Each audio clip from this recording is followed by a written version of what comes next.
Here's the funny thing about me. I like Dynasty Warrior games. I kinda like warrior games in general. Well, Samurai Warriors and Dynasty Warriors specifically, and I hate the anime Warriors games. Berserk, One Piece, whatever you wanna call it, those really have like the worst flaws of a Dynasty Warrior game. Just put into them and just cranked up to 11. Now imagine my surprise when I see a new Dynasty Warriors game. Yay, everything is good, and then it has all the worst qualities of the anime warrior games in it. Now you might understand that I would be upset about this, and you would be correct, because at the end of the day, Dynasty Warriors Origins kinda sucks. Like, you're stuck in this game where you no longer experience the romance of the Three Kingdoms through the lens of a certain character or a certain faction. You experience through the eyes of this blue-eyed little dude from his own village that's basically an OC. They're meant to be like a third party that sees the event from the outside.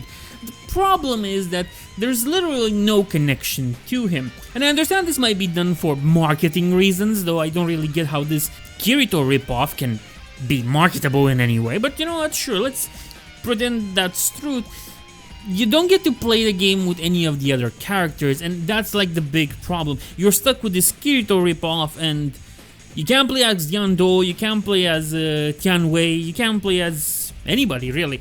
There are certain sections, excuse me, I'm mistaken, there are certain sections where you can play as a character, but it's only for a brief period of time. You don't get to experience the story of individual characters. You get to experience the story of Romance of the Three Kingdoms per whole, I would say, because during this story you also have to deal with this OC character that you play as and you can name, but the name is a little bit irrelevant after a certain point. You get to experience his story too, which, I'm gonna be honest, story-wise they could have named this Wukong Wukong Warriors, and it would have been interesting overall. They could have named it Wuxia Mushu, excuse me, and it would have also been interesting overall, but it feels more like Wuxia Warriors because that's how the gameplay feels. Flashy, you have this pretty boy character that's doing stuff and you get to play as him. You know, it doesn't feel right to play a Dynasty Warrior game and just be stuck with this stupid character for the whole duration. You can't experience different stories. And what's worse is that this character is limited to 9 weapons, and 3 of them are spears. Well, one's a spear, one's the Crescent Dragon, the one that Guan Yu uses, and the other one's the one that Zhang Fei uses. But here's the thing, at the end of the day, they're all spears. There is a giant hammer mace thing in the game, but you can't use it. That's only for the enemy officers, which kinda sucks because you have characters like Tianwei that could use that, but instead they're stuck with the twin peak axes. You have the fans, which are more magical and used for strategists, but strategists are now stuck with swords. Okay, I can see the reason for that one. There are throwing knives in the game. The enemy officers can use those, but you can't, because you have to have the 3 different types of spears because logic. You also can't switch weapons that easily. You can technically, but you have to go through a menu and just replace your weapon.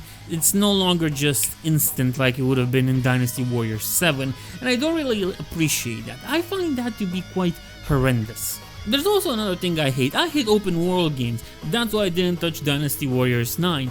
And you know what's the problem with this one? A little open overworld where you can just roam around and do mini quests and stuff. And yeah, not a fan of that either, but it surely beats, you know, an open world game. But of course, this whole overworld comes with a big problem, and it's a problem that happens during the whole game. They are scared of silence. The developers might be scared of silence, and I think it's possible. Remember that the developers of the warrior games are scared of straight lines. They run from straight lines as the devil runs from incense. And let's be honest, now apparently they're scared of their own thoughts, because when you're in the overworld, there's not a moment without somebody making a remark, somebody talking. And you know, if there was like a line, there were like lines of dialogue that were just changeable, that they always change, it would be one thing. But I heard so many things about the Kakyoi, whatever's Yulan character you play as, that I'm kinda done with. And it's not only that, it's overall, it's everywhere. There is no place in this game where there's peace and quiet. Maybe in the cinematics before somebody starts talking, and once they start talking, they don't stop. They don't stop. It's like those people that you always see with their headphones in and they always seem to have a conversation, scared of their own thoughts in their head, just messing with them, just scaring them, or maybe they're scared of the emptiness that is out there. And again, we're talking about the developers that are scared of straight lines, so I wouldn't be surprised that this is their next phobia. They're scared of their own thoughts. So indeed, the game is too wordy, way too wordy overall, in my opinion. They just constantly blabble and blabble and blabble, and there's no place in the overworld that's safe, and even the battlefields are nightmares for this. The gameplay tries to be flashy, like it's important, you play it, you have these huge combos, you easily get 1,000 KOs, which by the way, what does 1,000 KOs mean nowadays? It means nothing. And it feels like they put lipstick on a pig. They took what was cool about Dynasty Warriors and they just put lipstick on it and try to make it flashy, like it's modern, but in essence losing big important chunks of what makes Dynasty Warriors really Dynasty Warriors. Let's be clear, I'm not asking to go back to the old games. I'm not talking about going to Dynasty Warriors 2 or 3 where it's more slow, more methodical, more, you have to think, because nowadays nobody does. But going to this Wulong style of gameplay isn't good. At the end of the day, it's just flash and no substance. There's no meat to those bones. There are bones, sure, indeed, but there's no meat to it. And that's helped and amplified by the fact that you have 3 different types of spears and none of the cool, more unique weapons.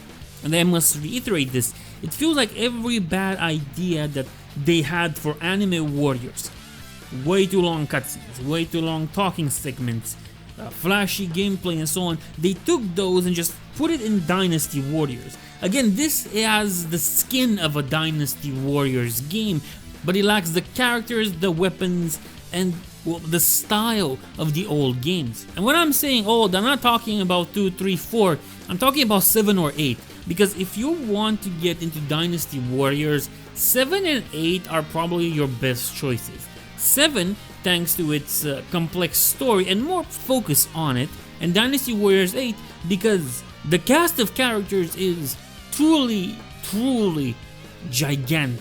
You have lesser known characters, old characters, anything you want.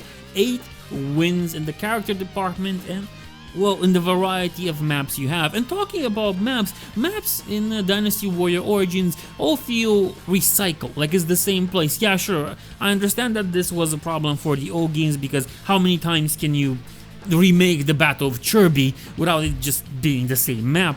But this just feels copy-pasted, like there is no substance to it overall. At the end of the day, the maps are just maze places that you can't go in a straight line because the developers are scared of those, and it just feels bland.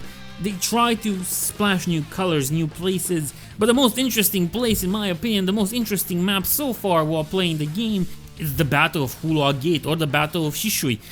That's like the most interesting and complex map and the most, well, unique one overall, while the rest feel copy-pasted. It feels like there was clear intention and clear desire to make something good in this one.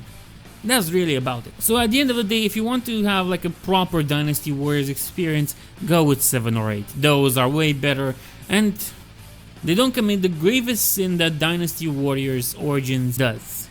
It's 80 euros, for God's sake. What the hell is this? 80 euros for a Dynasty Warrior game. If it was good, if it had everything from 7 and 8 combined, maybe might have been worth 70, but even 70 is stretching it because no game is worth 70. And they ask 80 for this pile of crap. No, I would have recommended it either way, but this, the whole price tag, that's the cherry on top. This is just basically the killer for it. I can't recommend this. Nobody should pay 80 euros for a game. So overall, don't touch it. And of course, the shilling, like, comment, subscribe.